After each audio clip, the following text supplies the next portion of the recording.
Once again welcome back to my channel guys. આજે હું તમને જે કહેવાનું છે થોડું શોકિંગ છે. આજે છે એપ્રિલનો છેલ્લો દિવસ, એટલે કે 30 એપ્રિલ થઈ બરાબર આજે. અને મને મારા આજે લેન્ડલોર્ડનો ફોન આવ્યો અને કીધું કે તમારે 2 દિવસમાં ઘર ચેન્જ કરવાનું છે. છેલ્લી જુલાઈથી લઈને એપ્રિલ સુધી આ મારું 5મું ઘર ચેન્જ કરું છું બરાબર. અને હું તમને બતાવીશ કે ભાઈ ના જિંદગી કેવી છે કેવી નહીં, એમ કેવી મજા આવે એકલા ઘર ચેન્જ કરવામાં. કેમ કે આપણે જ્યારે ઇન્ડિયામાં હોઈએ, મને બી ખબર છે, જ્યારે મારે ઇન્ડિયામાં ઘર ચેન્જ કરવાનું હતું ત્યારે મારા પાસે બધા હોય, એટલે કેવું કે ફેમિલી હોય, મમ્મી હોય, પપ્પા હોય, પછી આપણા આજુબાજુના મિત્રો પણ આવી જાય, એટલે બધા આપણને હેલ્પ કરે. પણ અહીંયા કેવું કે અહીંયા કોઈ ના હોય, તમારે એકલા જ કરવાનું. ભલે તમે ગમે તે કરો પણ તમારે એકલા ઘર ચેન્જ કરવું પડશે. હું તમને બતાવું મારું મતલબ સામાન મારું બેગ બધું બતાવું તમને, મારા રૂમમાં લઈ જાઉં બરાબર. અત્યારે બાય ધ વે આ બેઝમેન્ટમાં હું 1 મહિનાથી છું, એટલે કેટલા 29 દિવસ થયા છે, 30મો દિવસ છે બરાબર આજે. આ બેઝમેન્ટમાં જોઈ લો આ બધું આવું છે. મેં તમને પહેલાં બી બતાવ્યો હતો કે મારા બેઝમેન્ટનો વિડીયો, પણ મેં તમને મારો રૂમ નહોતો બતાવ્યો એમાં. આજે હું તમને લઈ જાઉં મારા રૂમમાં. મેં થોડું ઘણું બધું પેક કરીને રાખેલું છે, એટલે તમને આઈડિયા આવશે કે ભાઈ ના કેમનું હોય કેમનું નહીં. જ્યારે આપણે એકલાય ઘર ચેન્જ કરવાનું થાય ત્યારે કેવું થાય કેવું નહીં. પણ હું આ બધું કેવું કે એન્જોયમેન્ટમાં લઈ રહ્યો છું, કેમ કે મને આ બધું તમને કેવું ગમે છે. આ છે મારો રૂમ, તમે જોઈ શકો છો કેમનો છે કેમનો નહીં. અને આ અંદર છે, એટલે કે જમીનના અંદર બેઝમેન્ટમાં છે. ઓલ અરાઉન્ડ મારા રૂમનો ટૂર આપી રહ્યો છું તમને. સૌથી પહેલી વસ્તુ છે આ બારી છે, મને બિલકુલ પણ નથી ગમતી. કેમ કે કેવું કે આમાંથી પ્રકાશ બિલકુલ પણ ના આવે. બંધ કરી દો એટલે વાત પતી ગઈ. જ્યારે પ્રકાશ ના આવે ત્યારે આપણા માણસનું મગજ જ ના ચાલે. કેમ કે આપણને કેવું કે આપણને આમ તડકામાં રહેવાની આદત છે પહેલેથી. ઇન્ડિયામાં જે લોકો રહેલા છે એ લોકોને તો મતલબ તડકો તો જોઈએ છે, એના વગર તો આપણો દિવસ ના ઉગે. એટલે એના લીધે, અને પ્લસ કેવું કે ઠંડી લાગે, જમીનની અંદર છે એટલા માટે બહુ ઠંડી લાગે. અહીંયા હું ખાલી 1 મહિના માટે જ હતો. અને સૌથી મહત્વની વાત આનું રેન્ટ કેટલું છે તમે વિચારતા હશો. આ રૂમનું બરાબર, આ રૂમનું રેન્ટ હતું મારે 1 મહિના માટે જ હતું અહીંયા. તો આ રૂમનું રેન્ટ હતું $700, 700 કેનેડિયન ડોલર, એટલે કે ઇન્ડિયન રૂપીઝમાં 40,000 થી 50,000 રૂપિયા થાય. હવે મને કોઈ ઇશ્યુ નથી પે કરવામાં, પણ કેવું કે આપણે અગર પૈસા આપીએ છીએ તો આપણને એનું વળતર મળવું જોઈએ એમ. પણ મારી મજબૂરી હતી વોટેવર, એમાં હું બહુ એક્સપાન્ડ નહીં કરું. પણ આ જો મને એક આ કબડ, આ એડિશનલ છે ફર્નિચર બરાબર. અહીંયા ફર્નિચર બહુ સસ્તું હોય, બહુ એટલે બહુ જ. કેવું કે તમને ડોનેશન સ્ટોરમાં મળી જાય, એટલે કે $5 $10 મળી જાય. એ વધારે મોંઘું ના કહેવાય, 500-600 રૂપિયાનું કંઈ ના કહેવાય એમ. તો પછી બીજું છે આ ક્લોઝેટ. આ ક્લોઝેટ તમે જોઈ શકો છો. આમાં બાજુ બી મારા કોટ છે, મતલબ બહુ જ મારા પાસે કપડાં છે. મને કપડાનો બહુ શોખ છે, તમે જો આમ. અને કેવું કે પાછું અહીંયા આપણે બધું ભેગું તો કરી લઈએ, તો પછી જ્યારે આવી રીતે ચેન્જ કરવાનું થાય ઘર, એટલે બધા બહુ ફાંફા પડે એમ. બધાને મારે મૂકવાના ક્યાં, અને આપણી પાસે જો એમાં પણ ગાડી વાડી ના હોય તો પછી પતી ગયું એમ.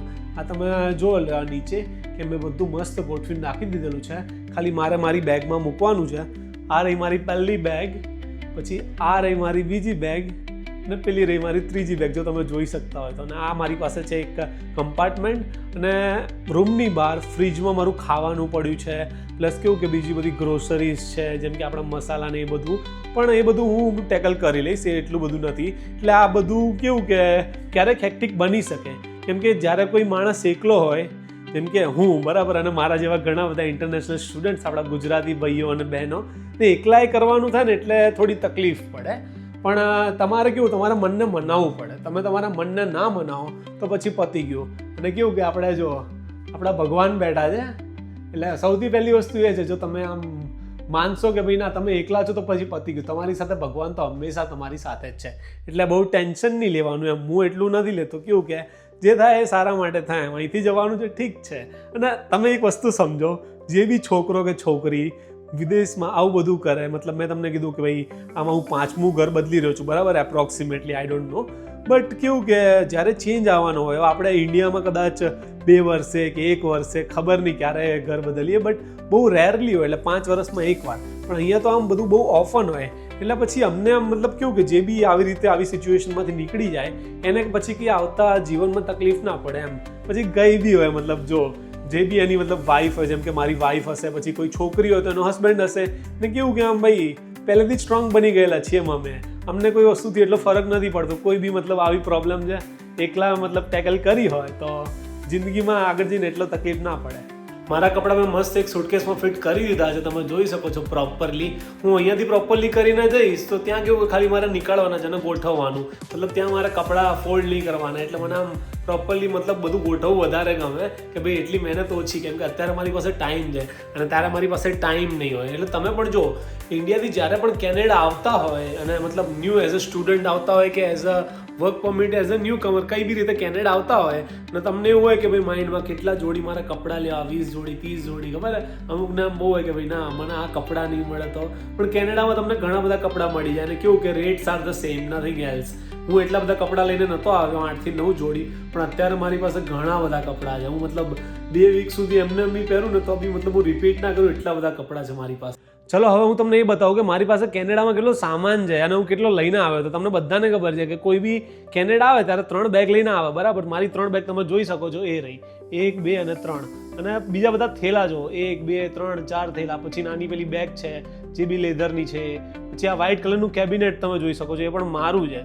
હવે આ ટેબલ આ પણ મારું છે. તમે આમ સોફા પર જોઈ શકતા હશો, કપડાં છે મારા, એ પણ મારા છે. બેગમાં મેં દબાઈને ભર્યા છે તો પણ આવતા નથી. પછી લાઇટ્સ એ ઓબ્વિયસલી મારે જરૂર હતી એટલા માટે હું લાવ્યો હતો. અને એક મોટી વસ્તુ તમને હું બતાડી દઉં, કઈ એ પણ તમને ખબર પડી જશે. આજે તમે મારી પાછળ જોવો છો મેટ્રેસ, એટલે આ બધું કેવું કે મૂવ કરવું કાઠવું પડે, અને જ્યારે એકલા હોઈએ ત્યારે તો સૌથી વધારે કાઠવું પડે. એટલે તમે કેનેડામાં જો નવા છો કે કેનેડા આવવાના હોય તો કેવું કે તમારાથી જેટલું બને એટલો સામાન ઓછો રાખો અને બહુ વસાવશો નહીં, જ્યાં સુધી કેવું કે તમારું એક ઘર સેટલ ના થાય ત્યાં સુધી. કેમ કે અહીંયા આપણું ઘર ચેન્જ કરવાનું ગમે ત્યારે થઈ શકે છે. અને મને એ પણ નથી ખબર કે હું કયા ઘરે જઉં છું. હું બધું પેક કરીને રાખ્યું છે. મને કોઈ મતલબ અહીંયા આવશે અને મને ચાવી આપશે રૂમની. તો મિત્રો આટલી બધી અનસર્ટેનિટી પણ છે કેનેડામાં. એટલે કેવું કે મજા આવે થોડી ઘણી આવી રીતે જીવવાની. એવું નહીં કે મતલબ આમ નિરાશ થઈ જાઉં હું કે ભાઈ મને ખબર નથી હું કયા ઘરમાં જઈ રહ્યો છું. પણ જે બી હશે સરપ્રાઈઝ બી હોઈ શકે કે પછી મતલબ કેવું કે થોડું ઘણું આમ પેલું પણ હોઈ શકે ખરાબ. પણ ઠીક છે, જે બી હશે એ જોયું હશે. કહાનીમાં એક નયા ટ્વિસ્ટ. મિત્રો હવે કોઈ ચાવી આપવા નથી આવવાનું મને ઘરની. હવે મારે એકચ્યુઅલી લેવા જવાનું છે અને મારે એમને પૂછવાનું છે કે ઘરનું એડ્રેસ શું છે, પછી ત્યાં જઈને રૂમ સિલેક્ટ કરવાનો છે. એટલે આ બધો સામાન હું મારી જાતે મૂવ કરીશ મારી ગાડીમાં, બરાબર. ટ્રાય કરીશ તમને બતાવવાનું. પણ જે નવું ઘર છે તમને હું કાલે બીજા પાર્ટમાં બતાડીશ કે ભાઈ ના કેમનું રહ્યું કેમનું નહીં. સરપ્રાઈઝ સારી હતી કે ખરાબ એ તમે પાર્ટ 2માં જોઈ શકો છો. ફાઇનલી મને બીજા ઘરની કી મળી ગઈ છે, જે હું તમને કાલે પાર્ટ 2માં બતાડીશ. અને હવે હું મારો સામાન આ ગાડીમાં પેક કરીશ. જે મારી ગાડી છે બહુ મોટી નથી, નાની છે. હું ટ્રાય કરીશ કે બધું પેક થઈ જાય, મતલબ 2 ફેરામાં બધું પતી જાય. ઘર નજીક જ છે એટલે મારે એટલો વાંધો નહીં આવે, પણ પેક કરીને હું તમને પછી બતાડું. સ્ટાર્ટિંગમાં બેગ્સથી કર્યું છે સૌથી પહેલાં, જે 3 1 2 3, બરાબર. જોઈ લો આ સ્ટેપ્સ. એક બેગ 20-20 કિલોની હશે. જે નાની બેગ છે એમાં બી આરામથી 8 થી 10 કિલોનો વજન છે, બરાબર. અત્યારે એટલે આ બધું એકલા કરવાનું પણ મને મજા આવે છે. કેમ કે કેવું કે હું આ ઉત્સાહ સાથે કરી રહ્યો છું. ફર્સ્ટ રાઉન્ડ મેં પેક કરી દીધો છે ગાડીમાં. જેમ કે બેગ્સ તમે જોઈ શકો છો, 3 બેગ સીટમાં મસ્ત રીતે આવી ગઈ છે. ટેબલ છે માતાજીનું, કેમ કે માતાજીને પહેલાં લઈને જવા પડે મારે. પછી જે કપડાં મારા થોડા ઘણા, અને જે બોક્સ છે એમાં માતાજીના ફોટોસ ને બધું છે, બરાબર. I don't think so guys કે 2 રાઉન્ડમાં બધો સામાન પતી જશે, કેમ કે મારે હજુ નીચે બોક્સીસ ને બધું પડ્યું છે. પછી ફ્રીજમાં ખાવાનું પડ્યું છે અને મેઇન વસ્તુ મોટી મેટ્રેસ પડી છે. એટલે મારે ફરીથી એકવાર આવવું પડશે. અને તમે જોઈ શકો છો કે બધો સામાન મોસ્ટલી ઉપર લઈને આવી ગયો છું અને ઉપરથી વરસાદ આવી રહ્યો છે. હવે તમે વિચારતા હશો કે ભાઈ આ વરસાદમાં સામાન કેમ ફેરવે છે, મતલબ એવી તો શું ઉતાવળ છે. મિત્રો મારે આજે રાત્રે નોકરી જવાનું છે. હું નોકરી પરથી 4 વાગે આવ્યો છું અને કાલે સવારે પણ નોકરી જવાનું છે. એટલે ડાયરેક્ટ હું કાલે સાંજે ઘરે આવીશ, બરાબર. આજે રાત્રે હું 10 વાગે જઈશ. એટલે આવા સીન છે. ફાઇનલી ગાઈઝ હું મેટ્રેસ લેવા આવી ગયો અને મેટ્રેસમાં નીચેથી ઉપર ચડાવી પડી હતી. આ બહુ જ ભારે છે કેમ કે સ્પ્રિંગની મેટ્રેસ છે, બરાબર. મારા ફ્રેન્ડનો ટ્રક છે, એને મને હેલ્પ કરી છે કે હું તને મતલબ મેટ્રેસ મૂકી દઈશ તારા ઘરે. ટ્રક તમે જોઈ શકો છો ઘણો બધો મોટો છે. મારી ગાડીમાં આવે જ નહીં. એટલે જો તમારે કેનેડામાં મતલબ કેવું આવું સ્ટ્રગલ કરવું તો તમે આવી શકો છો. અને ઇન્ડિયામાં આપણને આવું ક્યારે સ્ટ્રગલ કરવા મળતું નથી. અને આ સ્ટ્રગલ કરવાથી આપણે ઘણું બધું શીખીએ છીએ. એટલે મિત્રો એકલા બધું કરવું એ બહુ મોટી વાત છે. તમે કરી શકતા હો તો તમે આવી શકો છો. અને આ બધું તમને મજબૂત બનાવશે બહુ જ વધારે. હમણાં ખાલી મારે 20 મિનિટમાં જોબ પર જવાનું છે, ત્યારે મેં એ ખાધું પણ નથી. પાર્ટ 2 માટે રેડી રહેજો મિત્રો કાલે. અને જો તમને મારો વિડીયો ગમ્યો હોય તો મારી ચેનલને સબસ્ક્રાઈબ કરજો. Thank you so much.